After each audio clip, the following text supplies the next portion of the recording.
Imagine करो एक ऐसी जगह जहां पर ना तो पास्ट एग्जिस्ट करता है, ना प्रेजेंट और ना ही फ्यूचर, सिर्फ और सिर्फ नथिंग। और अब मैं तुमसे एक सवाल पूछता हूँ कि टाइम से पहले था क्या? ज्यादातर लोग तुरंत बोल देते हैं कि बिग बैंग से पहले कुछ तो रहा होगा, लेकिन यहीं पर वो सबसे पहली गलती कर देते हैं, क्योंकि जब तुम बोलते हो पहले, तुम ऑलरेडी टाइम का यूज कर रहे हो। और यहीं से शुरू होता है टाइम का सबसे बड़ा पैराडॉक्स। साइंस के अकॉर्डिंग टाइम एक्चुअली होता क्या है? टाइम की शुरुआत कब हुई? हम क्यों वक्त में सिर्फ आगे की तरफ जा सकते हैं? क्या फ्यूचर में टाइम ट्रेवल करना पॉसिबल हो सकता है? और अगर पॉसिबल है तो क्या हम टाइम को कभी कंट्रोल कर सकते हैं? सबसे पहले तो बिफोर बिग बैंग या बिफोर टाइम का कॉन्सेप्ट बहुत ही मिसलीडिंग है।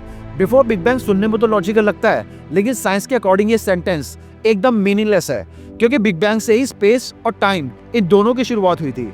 मतलब बिग बैंग से पहले का पहले एग्जिस्ट ही नहीं करता। सिंपल लैंग्वेज में समझाऊं तो इमेजिन करो ये यूनिवर्स एक गांव यानी विलेज की तरह है, और टाइम उस विलेज की रोड है जिसमें ऑब्वियसली हम सिर्फ फॉरवर्ड डायरेक्शन में चल सकते हैं। तो अब तुम लॉजिक लगाओ और सोचो कि विलेज के बिना विलेज की रोड कैसे बन सकती है? गांव की रोड बनने से पहले उस गांव का होना बहुत जरूरी है। सो जब कोई पूछता है कि बिग बैंग से पहले क्या था, ये वैसा ही है जैसे कोई पूछे नॉर्थ पोल से ऊपर क्या है, जिसका आंसर बहुत ही सिंपल है, कुछ भी नहीं, डायरेक्शन ही खत्म हो जाती है।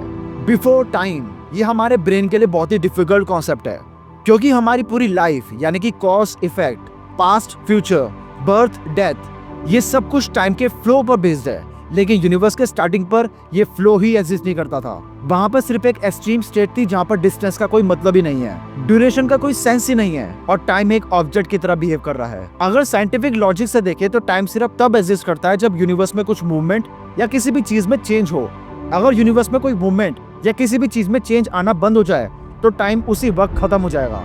और बिग बैंग से पहले किसी चीज में मूवमेंट या चेंज आने के लिए यूनिवर्स था ही नहीं। अब आते हैं बिग बैंग पर, और यहाँ पर एक बहुत बड़ी मिसअंडरस्टैंडिंग तोड़नी जरूरी है। बिग बैंग कोई एक्सप्लोजन नहीं था, बिग बैंग कोई बॉम्ब ब्लास्ट नहीं था, और ना ही इसका कोई सेंटर था।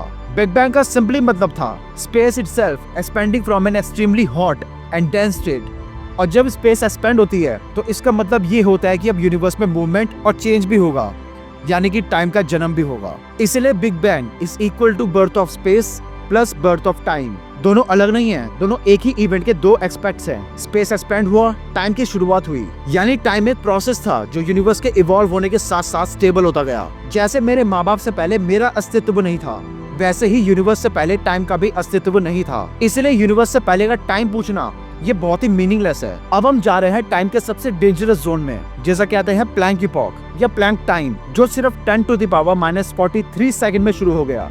ये इतना कम टाइम है कि हमारी बेस्ट क्लॉक भी इसे मेजर नहीं कर सकती। कंपैरिजन के लिए अगर 1 सेकंड माउंट एवरेस्ट है तो प्लैंक इपॉक एक एटम से भी छोटा है। ये वो मोमेंट है जहाँ से पहले हम कुछ भी कैलकुलेट नहीं कर सकते, क्योंकि इससे पहले फिजिक्स बुरी तरह से फेल हो जाती है, ग्रेविटी क्वांटम बन जाती है, और स्पेस टाइम बिल्कुल भी स्मूथ नहीं रहता। सिंपल वर्ड्स में उस टाइम पर यूनिवर्स इतना एक्सट्रीम था कि वहाँ पर हमारी फिजिक्स पैदा ही नहीं हुई थी। देखो, हम इंसान माइक्रोस्कोपिक वर्ल्ड के लिए इवॉल्व्ड हैं, स्लो टाइम और वीक ग्रेविटी के लिए बने हैं, लेकिन प्लैंक एरा में टाइम बहुत ही जंपी था। स्पेस फोम की तरह बिहेव करता था, कॉज और इफेक्ट फ्लक्चुएट करते रहते थे। ये वो जगह है जहाँ पर रियलिटी हमारी इमेजिनेशन से भी ज्यादा वियर्ड है। प्लैंक एरा के बाद आता है एक ऐसा फेज जो लिटरली यूनिवर्स का चीट कोड था, यूनिवर्स का अल्ट्रा रेप्ड एक्सपेंशन, जिसे कहते हैं कॉस्मिक इन्फ्लेशन। कॉस्मिक इन्फ्लेशन के टाइम पर यूनिवर्स फ्रैक्शन ऑफ सेकंड में ट्रिलियंस ऑफ ट्रिलियंस टाइम बड़ा हो गया, इतना फास्ट कि डिस्टेंस का मतलब ही चेंज हो गया। लाइट भी सब जगह तक पहुंच नहीं पाई, और जब स्पेस इतनी तेज एक्सपेंड होता है तो टाइम भी स्टेबल नहीं रहता। इस एरा में कॉज और इफेक्ट का ऑर्डर प्रॉपर नहीं था। जैसा आज हम बोलते हैं पहले कॉज और उसके बाद इफेक्ट, लेकिन इन्फ्लेशन एरा में ये ऑर्डर ब्रेक हो सकता था, या फिर उल्टा भी हो सकता था, पहले इफेक्ट फिर कॉज। अब एक और बहुत ही इंपॉर्टेंट बात, टाइम सिर्फ एक टिकिंग क्लॉक नहीं है। हमारी जो क्लॉक्स होती है वो टाइम नहीं होती, वो टाइम को सिर्फ मेजर करती है। एक्चुअली में टाइम एक डायमेंशन है। हम 3D स्पेस में रहते हैं, जैसे कि लेंथ, विड्थ और हाइट, लेकिन एक चौथा डायमेंशन भी है जिसे कहते हैं टाइम। डिफरेंस सिर्फ इतना है कि स्पेस में हम आगे पीछे जा सकते हैं, लेकिन टाइम में हम सिर्फ एक ही डायरेक्शन में मूव कर सकते हैं। टाइम को समझने के लिए तुम यूनिवर्स को इमेजिन करो एक फैब्रिक की तरह, 3 dimension of space, 1 dimension of time. जब ये फैब्रिक बैंड होती है तभी ग्रेविटी एग्जिस्ट करती है। इस फैब्रिक के बैंड होने से ही मोशन चेंज होता है और टाइम का फ्लो ऑल्टर होता है। इसलिए टाइम कोई इंडिपेंडेंट चीज नहीं है, टाइम स्पेस के साथ टाइटली वोवन है। अब अगर टाइम का बर्थ हो सकता है, टाइम अनस्टेबल हो सकता है, टाइम स्ट्रेच भी हो सकता है, तो क्या फिर टाइम स्लो हो सकता है? क्या टाइम अलग अलग जगह पर अलग बिहेव कर सकता है? या फिर क्या टाइम एक इल्यूजन हो सकता है? अब चलो वापस चलते हैं क्लासिकल फिजिक्स के एरा में। आइजैक न्यूटन के अकॉर्डिंग टाइम एब्सोल्यूट था, टाइम यूनिवर्सल था। ये टाइम हर जगह पर सेम स्पीड से फ्लो हो रहा था। फिर चाहे तुम अर्थ पर हो, मून पर या फिर यूनिवर्स के किसी भी कोने में, टाइम सबके लिए एक जैसा ही था।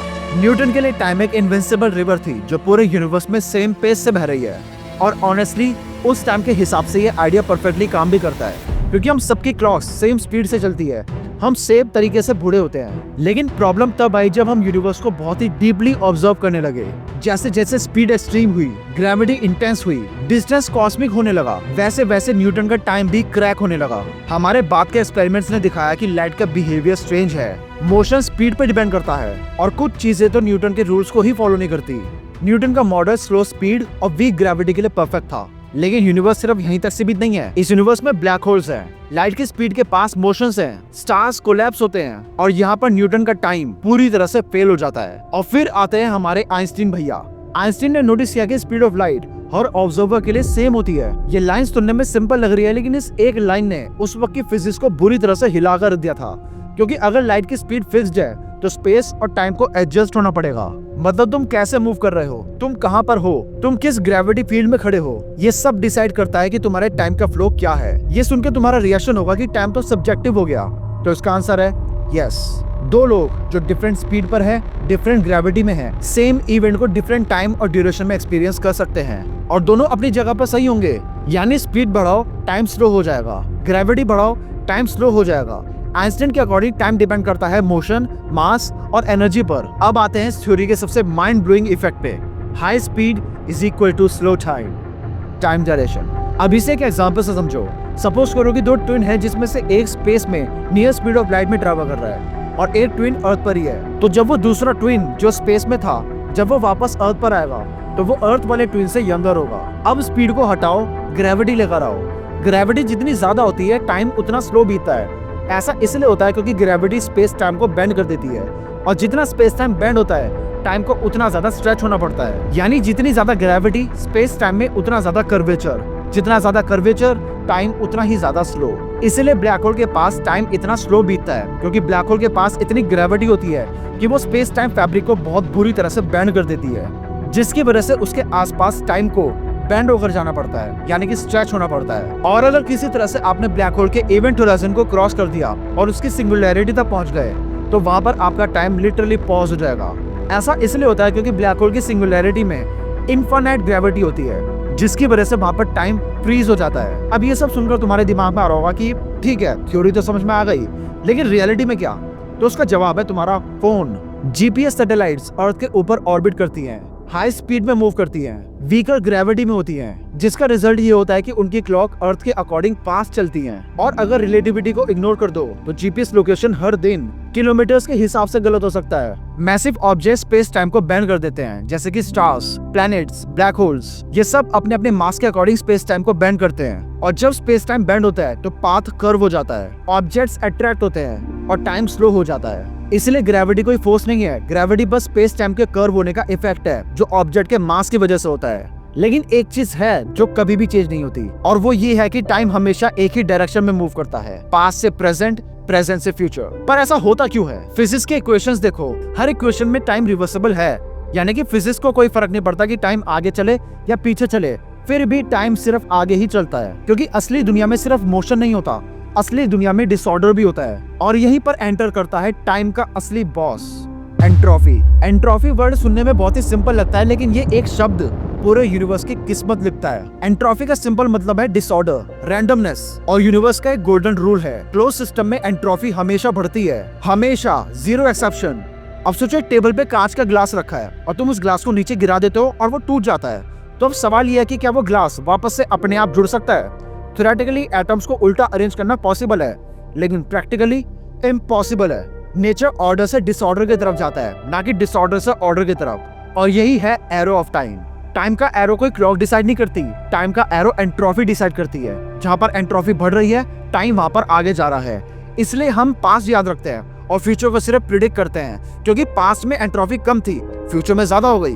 बिग बैंग के टाइम पे यूनिवर्स एक्सट्रीमली हॉट था, लेकिन सरप्राइजिंगली हाईली ऑर्डर्ड था, यानी कि एंट्रोपी बहुत लो थी और वहीं से एंट्रोपी बढ़नी शुरू हुई। स्टार्स बने, गैलेक्सीज बनी, लाइफ पॉसिबल हुई और टाइम को एक डायरेक्शन मिली, जो कि ऑब्वियसली हम सब जानते हैं, फॉरवर्ड। अब आते हैं एक बहुत ही बड़े सवाल पर कि हम सिर्फ अपना पास्ट ही क्यों याद रखते हैं, फ्यूचर क्यों नहीं। इसका सिंपल सा आंसर है कि हमारी मेमोरी भी खुद एंट्रोफी का ही पार्ट है। जब तुम मेमोरी बनाते हो, ब्रेन में फिजिकल चेंजेस होते हैं, एनर्जी डेसिपेट होती है, हीट प्रोड्यूस होती है। मतलब पास्ट की मेमोरी बनाना इज इक्वल टू एंट्रोफी को बढ़ाना। लेकिन जब हम फ्यूचर की मेमोरी बनाते हैं तो वो एंट्रोफी को रिवर्स करना हो गया, जो कि नेचर अलाउ ही नहीं करती। इसलिए तुम सिर्फ अपने पास्ट को याद रखते हो, फ्यूचर को सिर्फ इमेजिन करते हो। इसी के साथ हमारी एजिंग यानी हमारे बच्चे से बूढ़ा होना, ये भी एंट्रोफी का ही पार्ट है। टाइम के साथ साथ हमारे बॉडी के सेल्स डैमेज होते हैं, रिपेयरिंग सिस्टम इम्परफेक्ट होता है, ऑर्डर धीरे धीरे करके कम होता जाता है। यानी young body is equal to high order, old body is equal to more disorder. अब जैसे तुम्हारी बॉडी में केमिकल रिएक्शंस होते हैं, तुम्हारी बॉडी एंट्रोफी के रूल्स फॉलो करती है, वैसे ही यूनिवर्स स्टार्स, गैलेक्सी और रेडिएशन से चलता है। यानी हमारा यूनिवर्स भी सेम एंट्रोफी के रूल्स ही फॉलो करता है। डिफरेंस सिर्फ स्केल का है, वरना जैसे हम बूढ़े होते हैं वैसे ही हमारा यूनिवर्स भी एज करता है। अब एक और सवाल है कि क्या टाइम फ्रीज हो सकता है? क्या तुम टाइम को रोक सकते हो? तो उसका सिंपल सा आंसर है कि तुम तो नहीं रोक सकते, लेकिन कोई और रोक सकता है, और वो कोई और है ब्लैक होल। ब्लैक होल के इवेंट होराइजन के पास ग्रेविटी एक्सट्रीमली हाई हो जाती है, जिसकी वजह से वहां पर टाइम बहुत बहुत बहुत ज्यादा स्लो हो जाता है। लेकिन जैसे ही तुम इवेंट होराइजन को क्रॉस करते हो तो तुम एक ऐसी जगह पर पहुंचते हो जहां पर ग्रेविटी इनफाइनाइट है। Yes, singularity. और ग्रेविटी इनफाइनाइट होने का सिंपल मतलब है टाइम का रुक जाना या फ्रीज हो जाना। अब एक आखिरी सवाल पे आते हैं कि क्या टाइम कभी खत्म हो सकता है? तो इसका जवाब भी मैंने तुम्हें वीडियो की स्टार्टिंग में ही दे दिया था, और वो ये है कि टाइम सिर्फ तब एग्जिस्ट करता है जब यूनिवर्स में कुछ मूवमेंट हो या फिर कुछ चेंजेस हो। अगर यूनिवर्स में कुछ मूवमेंट नहीं हो रही है या फिर कोई चेंजेस नहीं हो रही है तो टाइम का होना मीनिंगलेस है। और अगर यूनिवर्स कभी ऐसे स्टेज में पहुंच जाए जहां पर कोई एनर्जी डिफरेंस ना हो, कोई प्रोसेस ना हो, कोई मूवमेंट ना हो या फिर कोई चेंज ना हो, तो टेक्निकली टाइम का फ्लो मीनिंगलेस हो जाएगा, यानी कि टाइम खत्म हो जाएगा। अब देखो, फ्यूचर में स्टार का फ्यूल खत्म होने वाला है, गैलेक्सीज फेड होने वाली है, यानी कि एंट्रोफी मैक्सिमम हो जाएगी, जिससे होगा ये कि ना तो कोई मोशन बचेगा, ना ही कोई चेंज और ना ही कोई इवेंट। हम टाइम को कंट्रोल नहीं कर सकते, हम टाइम को रोक नहीं सकते, हम टाइम को रिवर्स नहीं कर सकते, लेकिन हम टाइम के अंदर एग्जिस्ट करते हैं। हमारी हर सोच, हर याद, हर डिसीजन टाइम का ही एक रेबल है। और शायद सबसे पावरफुल रियलाइजेशन ये है कि यूनिवर्स टाइम के अंदर मूव नहीं करता, यूनिवर्स टाइम के रूप में मूव करता है, यानी कि तुम भी उसी टाइम का हिस्सा हो। Stay curious and all hail to the Cosmos.